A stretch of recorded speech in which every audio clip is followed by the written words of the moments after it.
me to dance, taking a chance. Telling me to dance, taking a chance.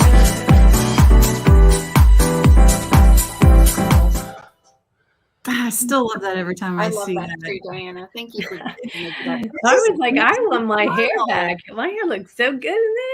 And I was looking at it thinking, oh God, mine's all slicked back. I And like that look on you, Abby. It's very sophisticated. so, hey, everybody, welcome to the Isn't It Romantic Book Club.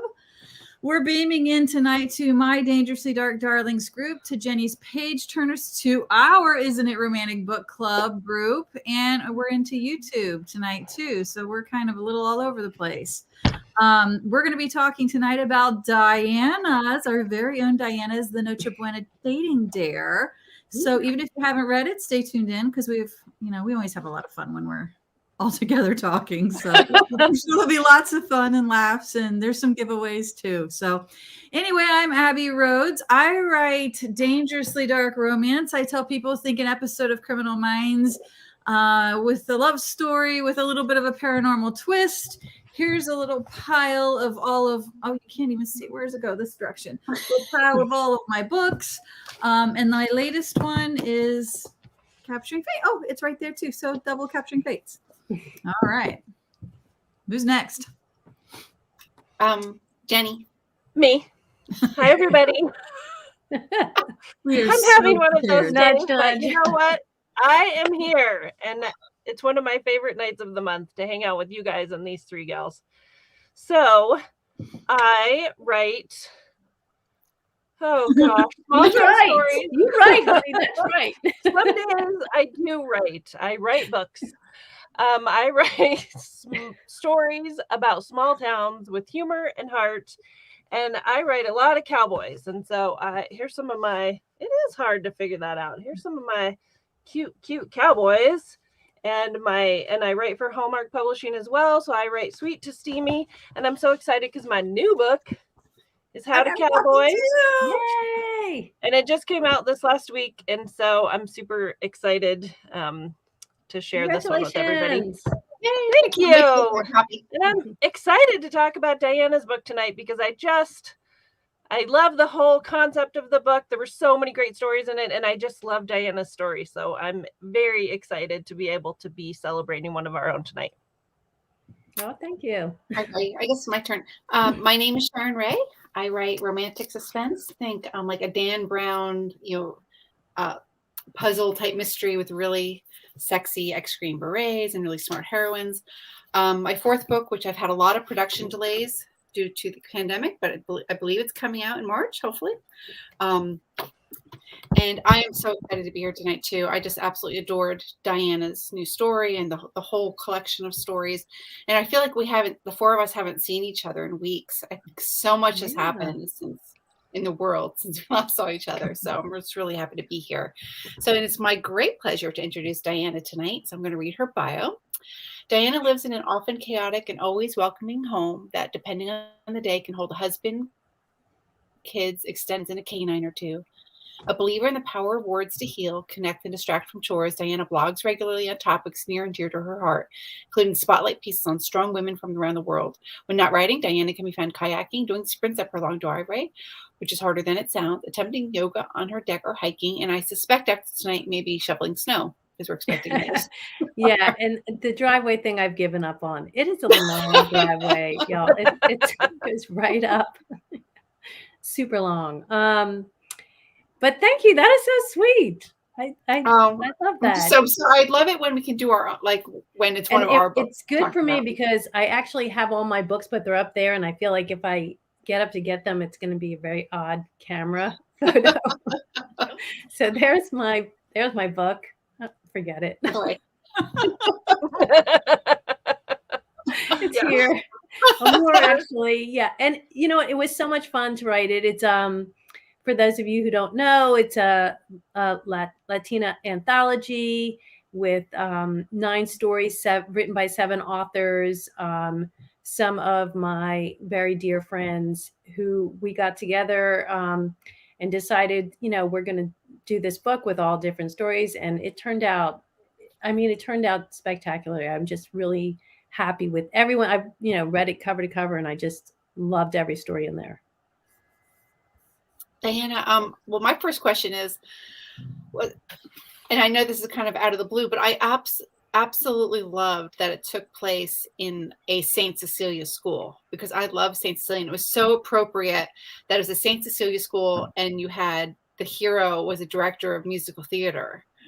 Because my daughter's patron saint is St. Cecilia. That was her confirmation saint. Neat. And I remember there's a beautiful cathedral down in Savannah, Georgia, that has a huge, the largest stained glass rose window in Georgia is in this cathedral, and it's of St. Cecilia. And we had just recently seen it. So when I was reading the book, that's what it reminded me of, is that. And I just thought how lovely that you did that for Christmas time. This, that you call it. I don't know if that was on purpose, but well, that was a big deal, because Priscilla Oliveras and I, our two stories, hers is Meet Me Under the Mistletoe. Our two stories have characters that appear in both stories, and they're very much aligned. And we were talking extensively, like, what kind of school should we have, and what should we call it? And, Saint ST or Saint SAINT. Like, I mean, just the most, tiniest little detail did not escape our notice. And the music director that you mentioned is my Lin-Manuel Miranda. So, okay. I have such a dorky crush on him. Oh no, I think that's great. I just thought it was just a love. I don't know how many people would pick that up, but I did, and I just thought it was a lovely tie-in to both stories, to yours and Priscilla's. Oh, thank you. Well, and Diana, I want you to, for those of us that are not as familiar with the culture, explain about Noche Bueno. And did I say that right? Noche Buena, yeah. Kind of explain about the celebration. Christmas Eve, what we would think of as what normally people would think of as Christmas Eve. And it's just a big celebration. People get together and open their presents. A lot of people wait till midnight to open their presents, and, just hang out with family. And so the next day, Christmas Day, unlike Sharon Wray, whose family apparently can do Noche Buena and Christmas Day, people would be more relaxed. It would be less of a big deal than Christmas Eve. So, and for those of you who don't know, Sharon Wray's family has a humongous 100 people. But we're Irish. The Irish start at Thanksgiving and don't end until 12th night, which is today. yes, that's today's Epiphany. It goes. It starts in Puerto Thanksgiving. Rican stew, exactly. And then the really hardcore ones Three don't Kings really night, end until Shrovetide, which is like right before Mardi Gras. Oh, God. That's like half the year, but okay. They're Irish. I know, that's all I can say. I'm like 100% Irish. So Diana, did your family have a big Noche Bueno? Well, my mom, we celebrated Christmas Eve. It was my mom's day. She loved to do that, and she still does that. We did that, just this past Christmas. But we also celebrate Christmas Day as well. So, yeah. Gotcha. Okay, and do you often invite the exes to come to the? I thought that was like, I was like, why is this ex-husband showing up at the events? Well, you know what, the whole thing. So for people who are watching who may not have read my story in the anthology, it's about a woman who is recently divorced and going through the process of working out, where the boundaries are with her ex-husband and this new guy she's interested in, and her kids and her familia, her mother, who is very much in her business. And, so that the night of Christmas Eve, Noche Buena, she invites and shows up with her new beau, but her ex-husband also shows up. And the story is kind of what I would have hoped that would have happened with my parents who were divorced, that they would find a way to work together for the good of the kids and to be able to do events like that. And she even talks to her ex at the end of the story and says, this is going to be really awkward for us, but at least it's honest, and at least it's real, and we'll figure it out, better than, just trying to ignore, all of this. So Yeah. I love that about the story, that the ex-husband was showing up. I know. And that everyone had a say. Every member of the family Yeah. had something to say about everything. Mhm. I Yeah. like that too. Diana, Yeah, I have like you- the idea of it. I think, it's so funny because, my parents divorced when I was younger. And recently not recently, I think it's September, I was in Orlando with my mom and my tias, and my poppy showed up at this casino where they all were. And I was talking with my dad, and he said, let's go see your mom. And I said, oh, no. She's in the casino. Because for me, getting them together just seems so odd. I couldn't even imagine it. And later I thought my child self would have kicked my ass, because that's all my child self wanted, was to get those two back together. So in the story, I made it a lot more, easier for the children, I think was the main thing. Even though our girl goes on, and our woman goes on and has love and has this relationship that's very steamy and satisfying, she does consider her children and what's happening to them as well. So.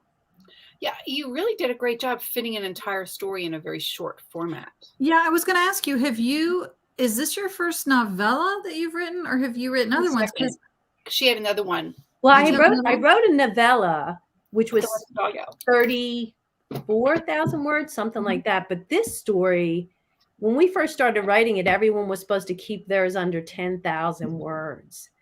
And I was like, oh my gosh, how am I going to do this? How am I going to? This would be impossible for Sharon. It just seemed so difficult. I'm going to do it this year. How many words did it end up being, Diana?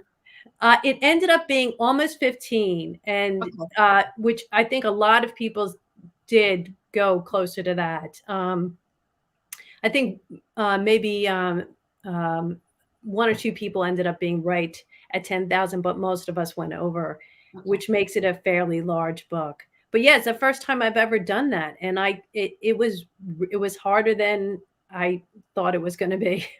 You did it really, really well, though, because a lot of times I struggle reading novellas because I feel like there's no character depth, and it's like everything is so surfacey. I don't care, and and I just thought you did a really good job of, in this very short amount of time, making us really care for her and Tony and the kids and like the mom and dad and just the whole family. Yeah, you had a lot of characters for a short story, but yet I felt like it was so emotional. Like the whole plot was emotion and not plot. Does that make sense?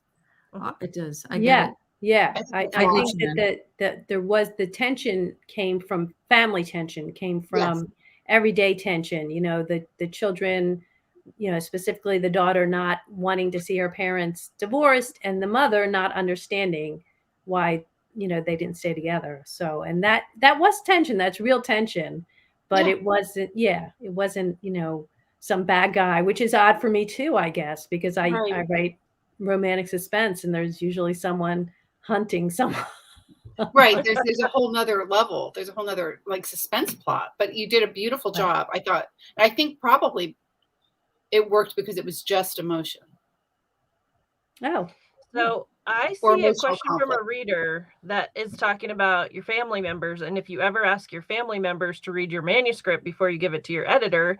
And I would offer a second part to that question. Do your family members ever like see themselves or think that you're writing about them, or like ask you, is this about me? And no, thankfully they never have said that. And I know I've got to know if that's true for any of you guys, but I did, for this short story, I did give it to one of my daughters, my son Charlie, and my husband. So they all read a version of it. So okay. But what about you? Does anybody ever accuse you of putting their personality on the page? Yes. No one ever reads my book. Jenny. Really, Jenny? Oh yeah, my mom is always like, did you say that thing about, was that, oh, like, especially if I say something mean about a mom, she's like, was that about me? No, Mom, it's just a favor. Hopefully she's not listening to this. Hi Mom, I love you if you are. Well, Jennifer has a question. Have you ever missed a deadline before? Oh, This is going to everybody because there's no way it's Should just we ask going to me. Jenny this question? I'm sorry, Jennifer, we're laughing because we just had a whole conversation before we started this broadcast about deadlines. About deadlines. Yep. Mhm. Yeah, I've missed deadlines for sure. Yeah. And me I too. think Broken Promises, which I released in June, was actually supposed to be released the November before. I forget. It was but yeah, I kept moving the date on Broken Promises. And that one, it was self-published. So I was breaking my own deadlines. You're breaking your own promises. Yes, the right. books come out when the books come out. Yeah. All I'm say. Yeah. Okay. Do you do any research before writing your books? I do for a lot of my Your suspense books, right? yeah, my suspense books for sure. Because they can be very complicated, and sometimes you don't know the laws related to what's happening with my last book was a serial killer, and so now you can go down that dark well of serial killers. And Abbie, I mean, I do know. yeah. I do. You get carried away with that stuff and finding out, the different aspects of the law, and so I do. What about you guys? I know Sharon, you do with your books because they're I do a ton of research, and I'm still like, even the book I'm working now. I realize one of my editor asked me a question. I'm like, oh gosh, it's a really good question about a point that I thought I understood, and I don't. So I'm working on that right now. But yeah, I do a lot of research. I was a reference librarian for a long time, so I have no compunction. I have not worked, like, I just pick up the phone and ask people stuff. Yeah, that's I should neat. really do more research, but I do research in odd ways. Like, I was just at a craft fair, and there was a lady that was selling like goat milk bars of soap and like kind of bath products or something. I purchased goat milk bars of soap.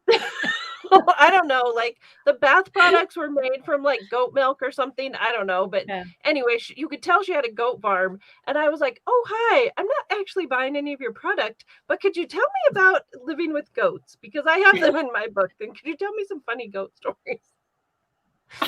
And she thought it was hilarious. I did go back and buy a candle or something, but I just was like, could I just pick your brain while we're standing here at this craft fair and you could tell me funny stories? And she told me a funny story about a goat that lived in her house. So, oh wow, is it going to show up in the next book? I'm sure it will. You're right. Yes, it will. So that little thing in the front of a book that says these books, are not based on anything real. Yeah, that's sometimes anything exactly real. The names have been changed to protect the innocent goat owners. The innocent goat owners. Thank you, Sherry, for loving my goats. I was just going to message you, Sherry, and say, do you know we're live? She was so worried that she missed out on us last week. I love the goats too. Jennifer had another really good question. Have you written more or less since COVID started? Diana. Sorry. You talking to me? We're talking to you. Well, Diana gets to go first because it's her night. Okay. I've written less, for sure. I've written less until just recently. I've gotten something in me that wants to write this story now, and this story is becoming very easy. I was telling these guys before that I'm getting kind of taken away. Right now it's called 1,000 Acres, but I don't know what it will be titled. But it's a really neat story with a kind of cool premise, and I'll let you know more after I write more, because I don't want to. It's all mine for now. Okay, but that makes me want to ask, what about the second book in the Broken Promise, after Broken Promises? Yeah, and I'm going to title that Kept Promises, because it needs to happen. I'm excited about writing that, and I will. It's just this story is just kind of pushed everything out of the way, and it's coming so easily. I don't want to. Okay. You have to listen to me next. Yeah, I'm thinking June or July. I will have the next in the series out. Nice. Well, and I think I kind of go up and down. Like right when it first started, you remember it was kind of like it was scary, but it was also kind of fun to be at home, and like we had for me, I didn't have to go to the bank for a few weeks. I was having every other week off, And so when I was at home, I was fine. And I was writing like the wind. I wrote a Hallmark book so fast. I wrote my last Sourcebooks book in like 9 weeks. But Wow. maybe now as it drags on, I think the writing gets Well, you're going under slower. construction too at your house. So that's got to be Yes. hard. Yeah. I am under construction. We are putting on a new addition, and it is just taking a lot of brain power. A lot of my creative energy is going towards thinking about what I'm going to say to the contractor instead of what my character should be saying to each other. Right. Yeah. So, It's And the sexy draining. banter that contractors have within your book isn't going to happen in your backyard. yeah. Although I just saw this funny story on Facebook about some gal who was getting their house worked on, renovated, and she was wearing her husband's hoodie around for like 2 days when she realized it was actually the contractor's hoodie. Oh, And she'd been wearing it for like 2 days. She picked it up off Oh my the God. ladder or That something, is thinking it was her so husband's. And I was like, I have to put that in a book somewhere. that's really funny. Diana, does your family accuse you of being creepy for writing about serial killers? Barbara says her family tells her it's a little creepy because she loves reading them. You know, it's so funny. No, they don't. But remember that when we did this book, Broken Promises, in August, we talked about it. Mhm. And the first thing Abbie did was accuse me of just writing so dark. Mm-hmm.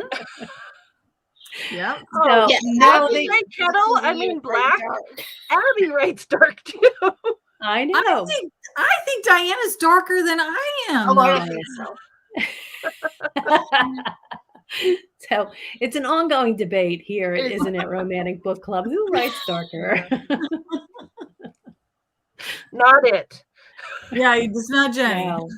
No, I'm so looking forward to reading your book. I cannot wait. It's Oh, I know. I can't wonderful wait to to read enter Abbie's that book. world.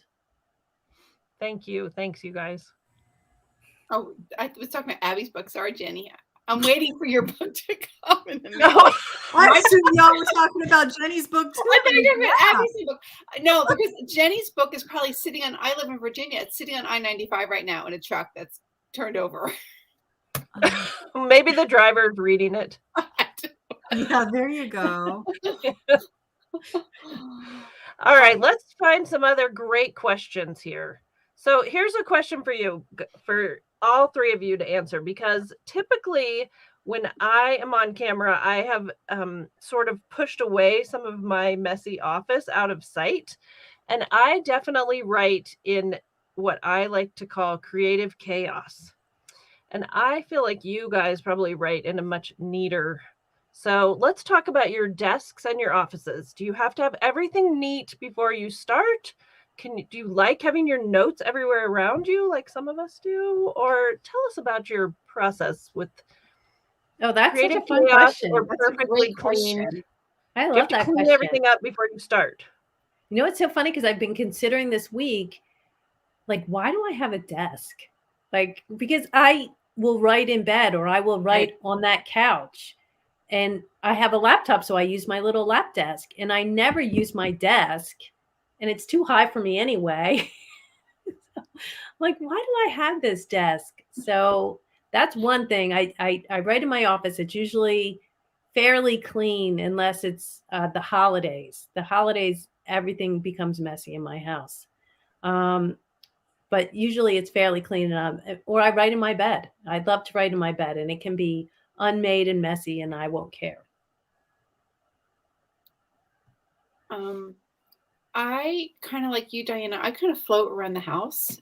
In the morning, I have a tiny little white desk in my kitchen that faces the garden. The chaos is behind me, so I literally can't see it. It's behind me. Yeah. The table, the counters, everything. But I can look out, and it's just a white desk with my iMac, big screen, and a huge. It's right in front of a big sliding glass door. That's one of my favorite places to write in the morning because it's quiet and there's nothing to distract me. Later on the day, I moved to the couch. I moved to the bed. I have this little upstairs, like sitting room area that I have a desk on. But I have this weird thing where if I'm alone in the house, I don't want to be upstairs by myself. Like if I'm alone in the house, I have to be downstairs on the first floor. I don't know why. It's, ever since I was a kid, I was like that. I'm just No, makes nervous. total sense. The serial killers Yeah. could come right in. Yes, exactly. I read really dark books, and I'm What are you going to jump out a window? No, you need a door. I know, at least on the first floor, if I see someone coming, I can go out the other way, right? Like, Right. Perfect. but when Yeah. I'm upstairs by myself and I hear noises, I'm like always running downstairs to see what's going on, even though everything's locked. And it's just now during COVID with people, my husband home or the kids come back from college and stuff, it's not a big deal. And I find myself working up here to get away from them. But if I'm by myself, so funny. I have to be downstairs. I know. I'm sure Abby's like, oh my gosh, her little therapist hat's on. Like, It is. It is. Yeah. What about I'm you, the Abbie? same way. I totally get you. yeah.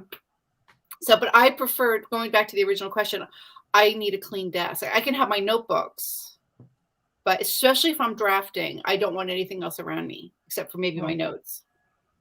It's when I'm editing that I've got pages going. You know, you've got Yeah. revision notes and notebooks and draft pages, galley proofs, stuff like that. That the whole place is a mess. But What during about you, drafting- Abbie?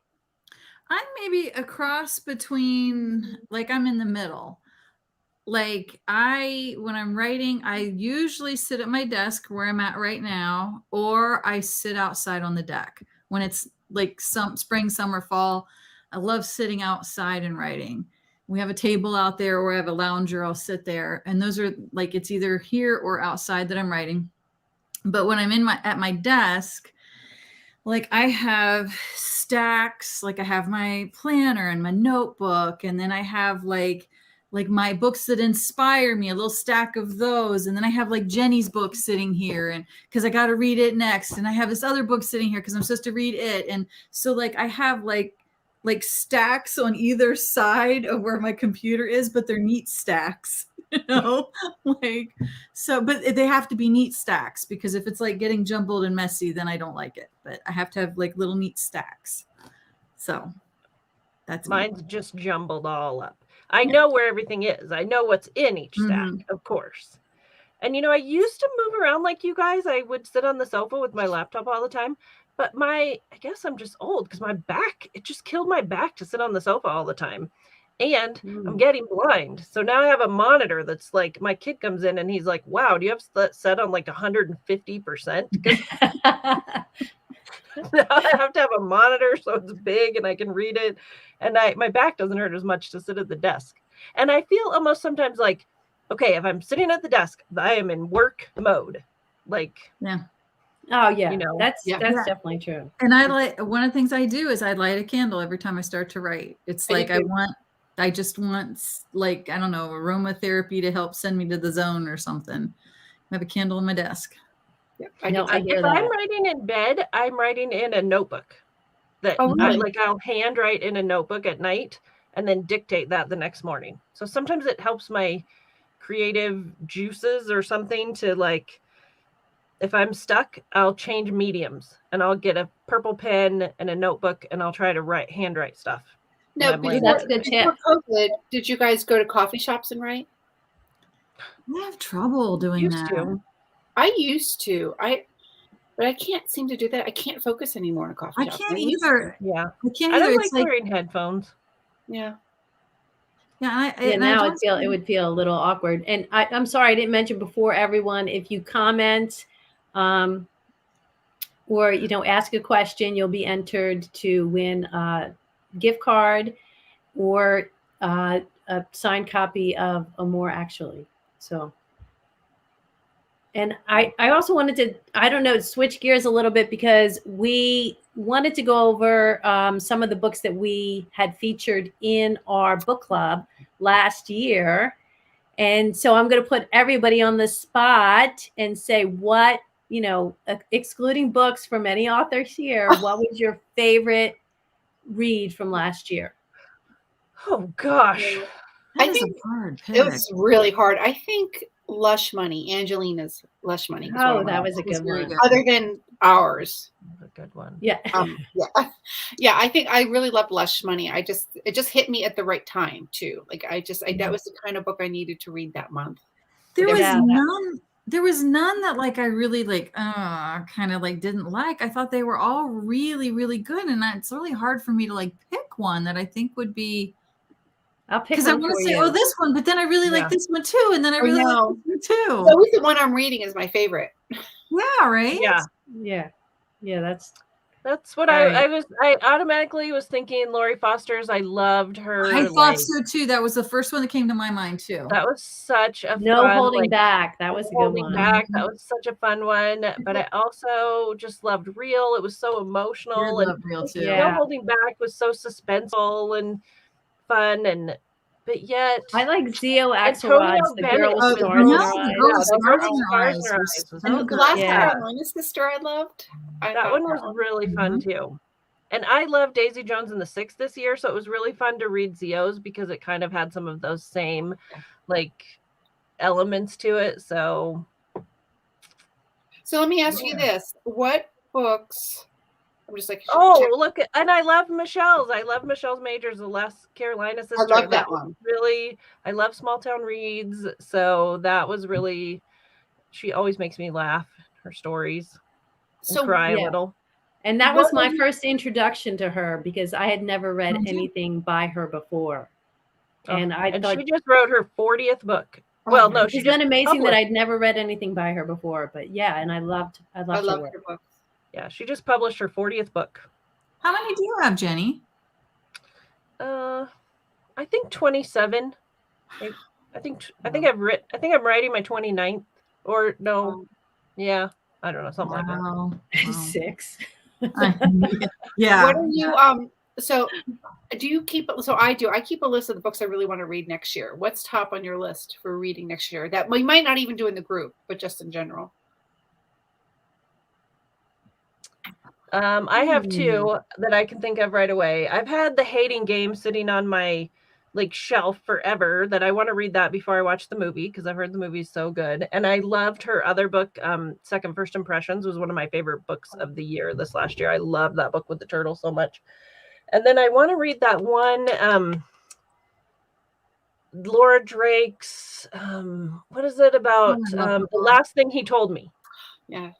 I heard that is just an excellent suspense book. So those are 2 of my top books that I'm excited to read that's my reward once I finish writing this book I'm working on.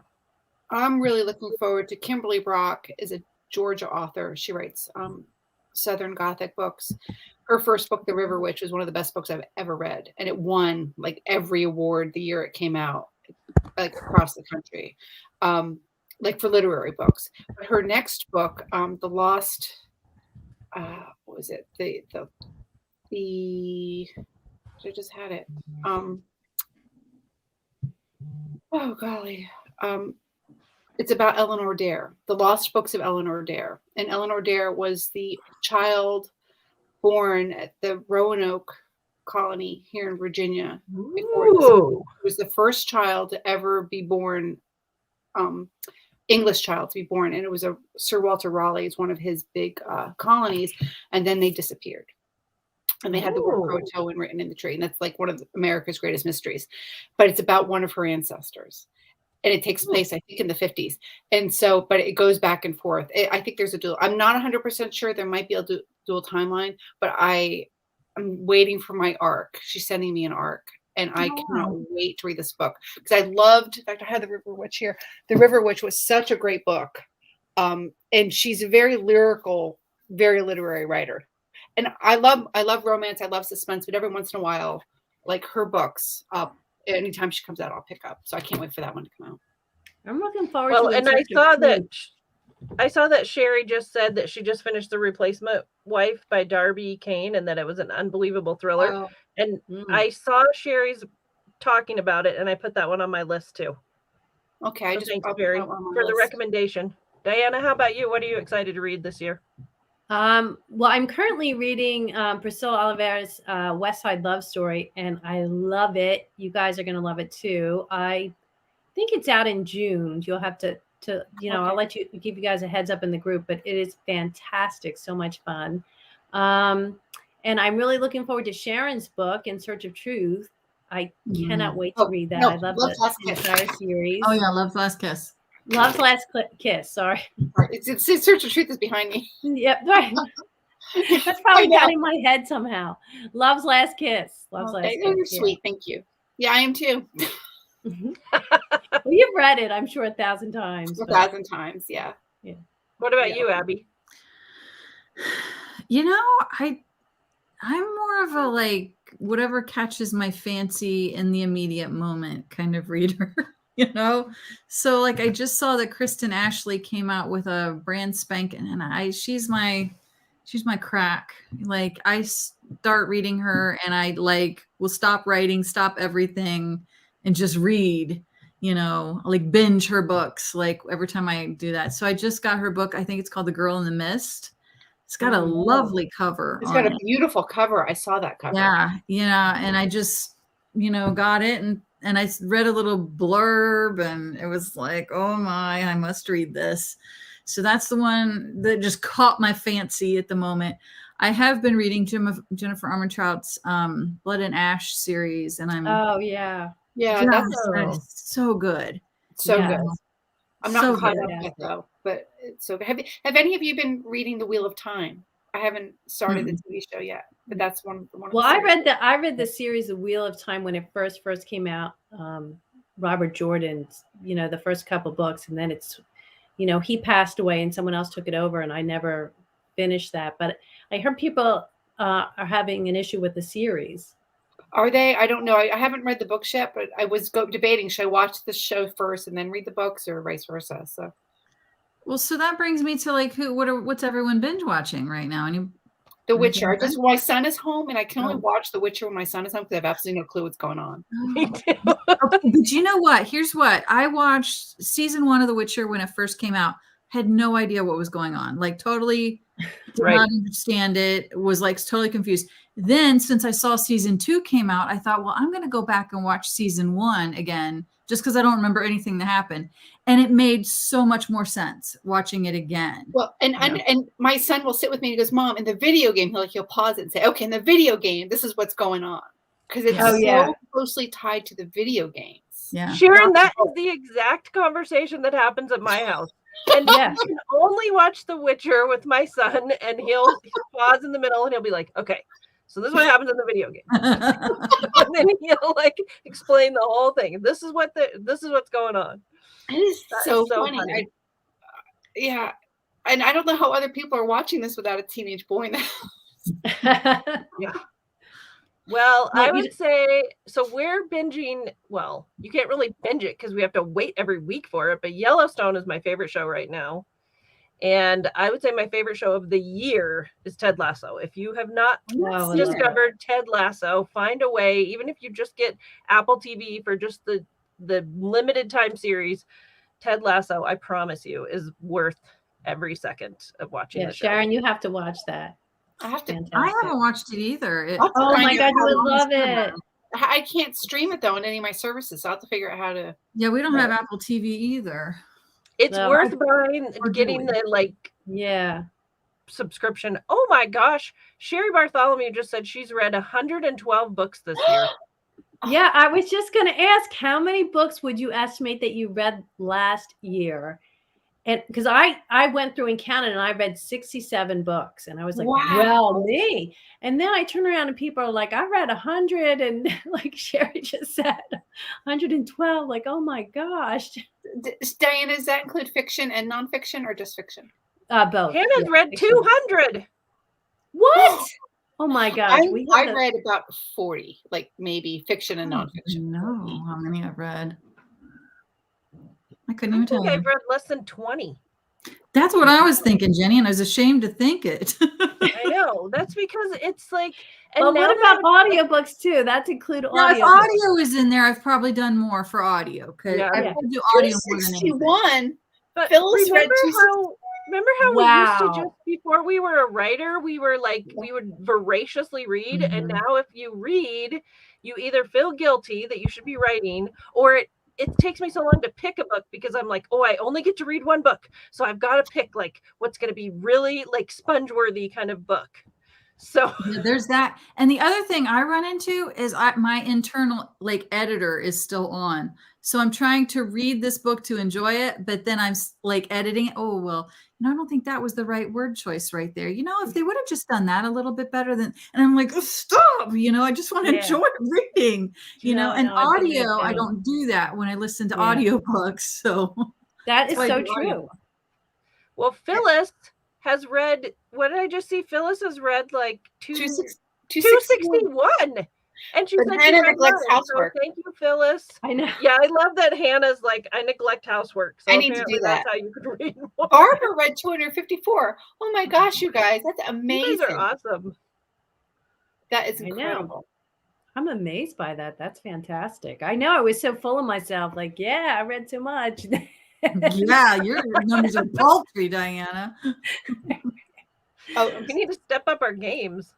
Right. Yeah, we have to. We have to. This year is the year, Jenny.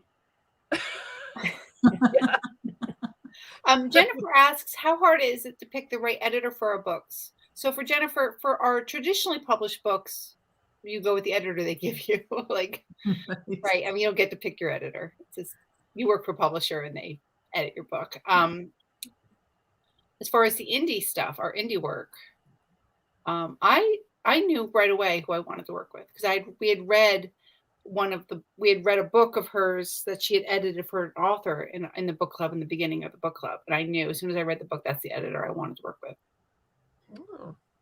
Oh wow! I didn't know that. I have a harder time finding an editor like for Capturing Fate. I had one I thought was going to be really, really good. She sounded so good until she did a sample edit, and then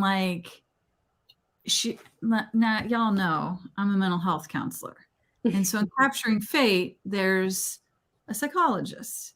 And so this editor was telling me that my psychologist, this would never really happen in real life, that she's been to counseling and she knows how it goes, how it really works. And so no counselor would ever say this, no counselor would ever dress like this, no counselor would have an office like this. And I'm like, you must not know that I have this profession that you claim to know more about than I do, and then she just argued with me about like that. And I'm like, I just don't think that we are on the same page. Right. Well, you know what? That's really kind of annoying when an editor doesn't trust that you've done your homework or that you know what you're talking about. Right. None of us are just throwing stuff out there, we have done the work. Yeah, exactly. Right. Or an editor that steps on your voice.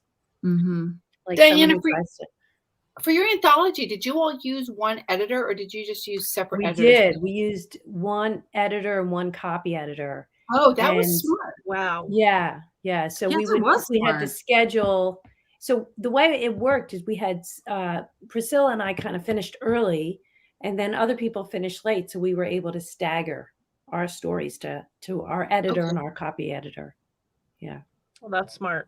That is really smart. That's really smart. Someone else picked that editor. I did not pick her. Oh. But I did pick my own editor for Broken Promises. I picked a friend of mine who is also a writer, Terry Lynn DeFino, and she wrote The Bar Harbor Retirement Home for writers and for famous writers and their muses, which I just love. And she has another book coming out. I think it's called Is Your Grandfather Single and Looking for Love, which I freaking love. What a title. Oh my gosh. Why did I not write that book? That is awesome. You know what I oddly discovered? Dan had never read anything I wrote until Race to Darkness came out, and he listened to the audio of my first 3 books. The 4th book didn't have audio, so he didn't listen to that. But Capturing Fate, somehow he asked to read it as I was writing it, and he turns out he's got this magic ability to proofread. Oh, wow. And it's crazy. Gosh. I had sent it through the editor. I have edited 1 million times, sent it to the editor. The editor sent it to her proofreader. It had gone through there. I had made all the final changes. And then I thought on a whim, I ran it through Pro Writing Aid. I don't know if you guys know what that is. Yeah.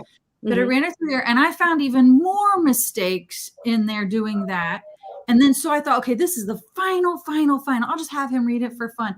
And he is finding missed words, he's like crazy amounts of stuff. And I'm like, how did I not know you are gifted in this? That's incredible. Yeah, so he's like my new like big final proofreader because And does he know that we're gonna all be sending him our I know. manuscripts now?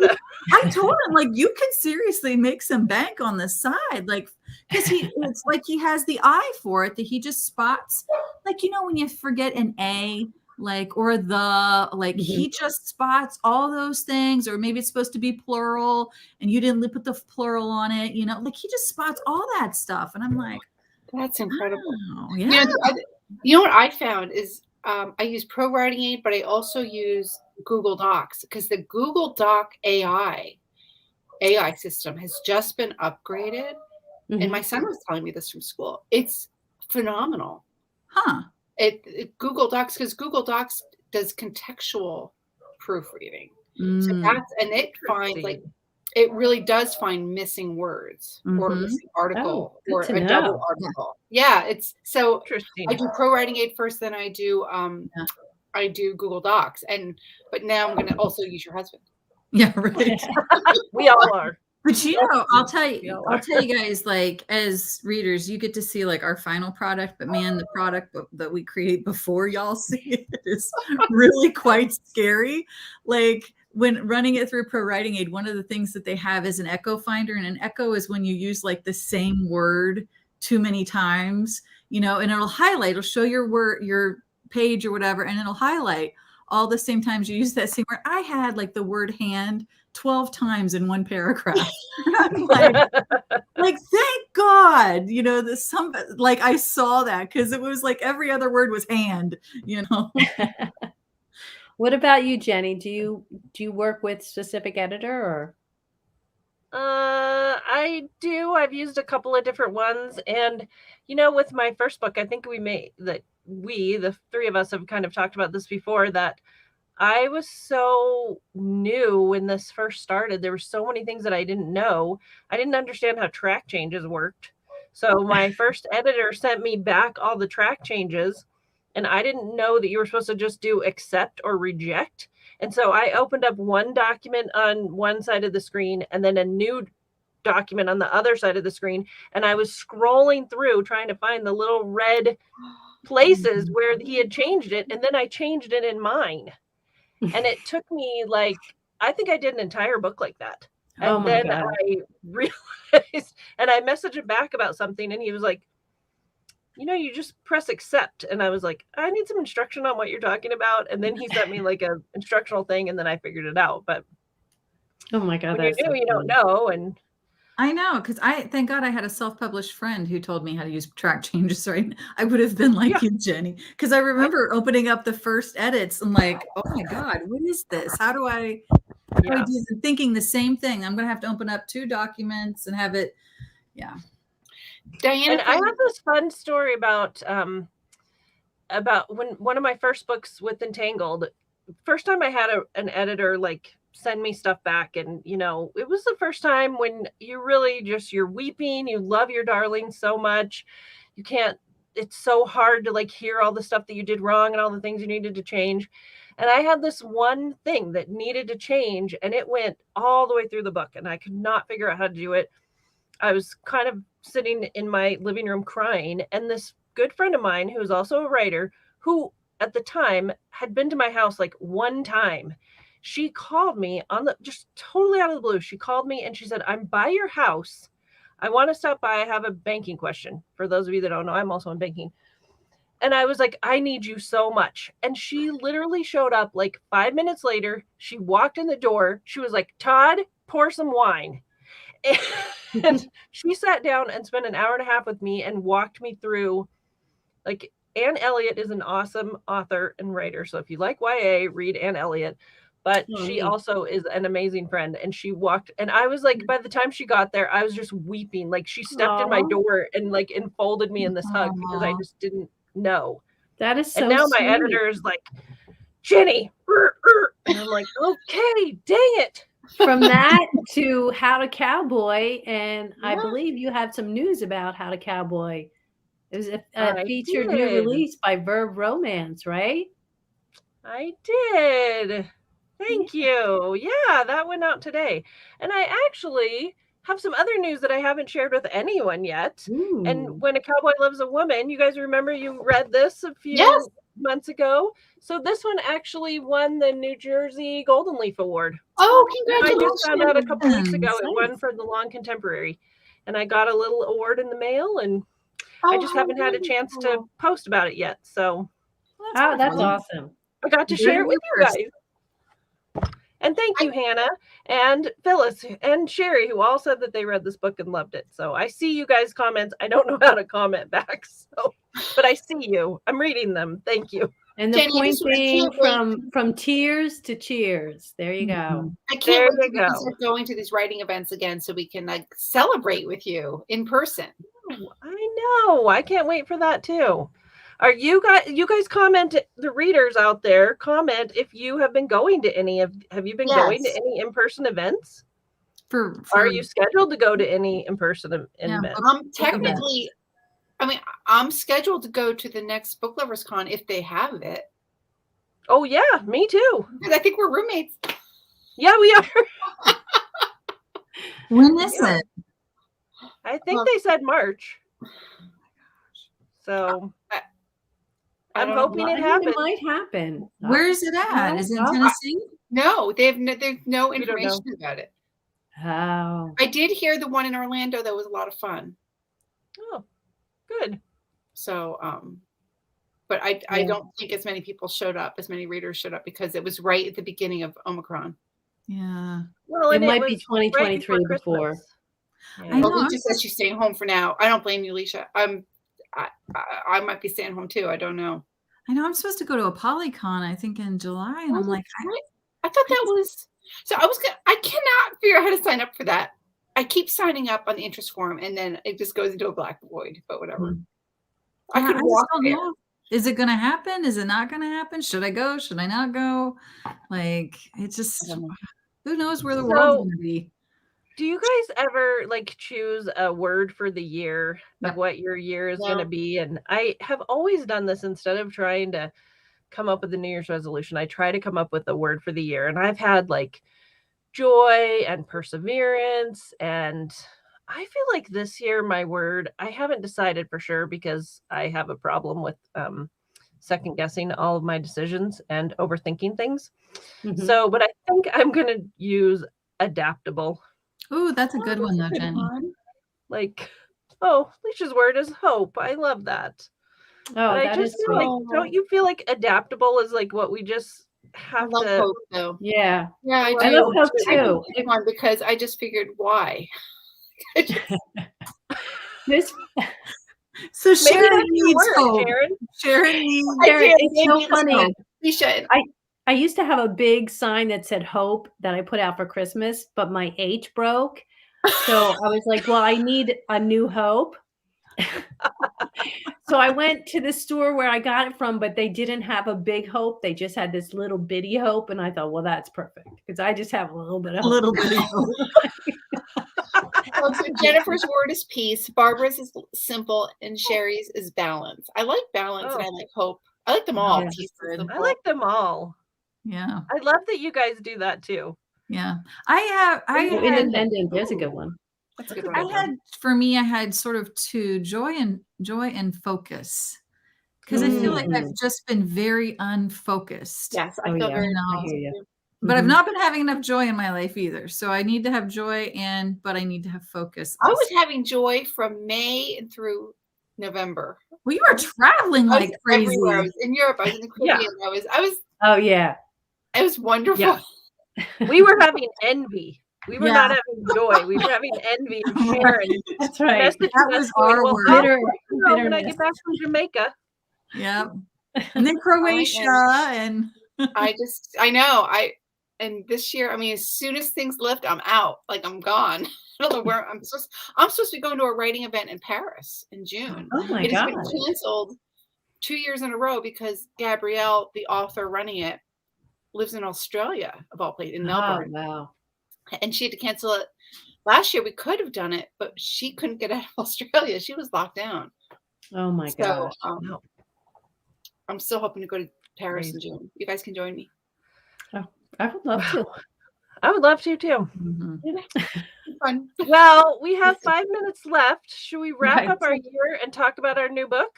Yes, I Yeah. can't Read wait. next month? Yes. So we Oh, need to do our better- questions first, right? Questions Oh. first. Okay. That's me. Okay. So every week or every month we do questions where I lay out the questions and you have to match one of us to the answer of the question. So you get to know us a little bit better. This one is, what is your favorite detective show on TV? One of us chose Shetland.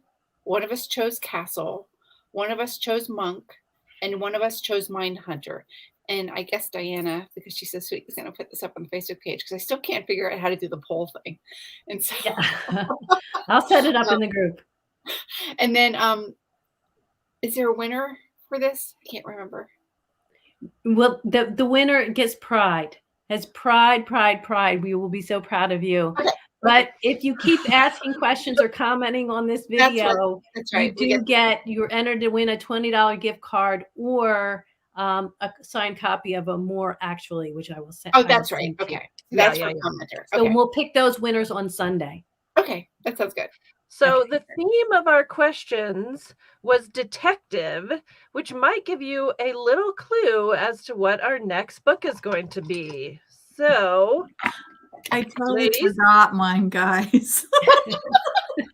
I Totally forgot. Abbie is I wearing can her put glasses. my Lori Foster's watching over you. Yay! Yay! We're so excited. Lori Foster is back. One of I our can't see with our dark favorite sunglasses on. authors to have in the group because she is so amazing and she interacts and she's just wonderful.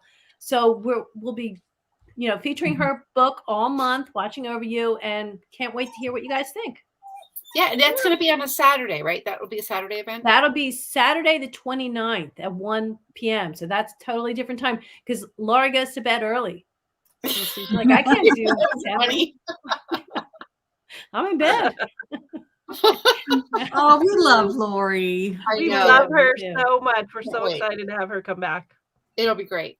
Is she going to be the first person we've had back twice? Oh my God, yeah, I think so. I think she is. Yeah. Nice. Very cool. Okay. Yeah, I think you're right.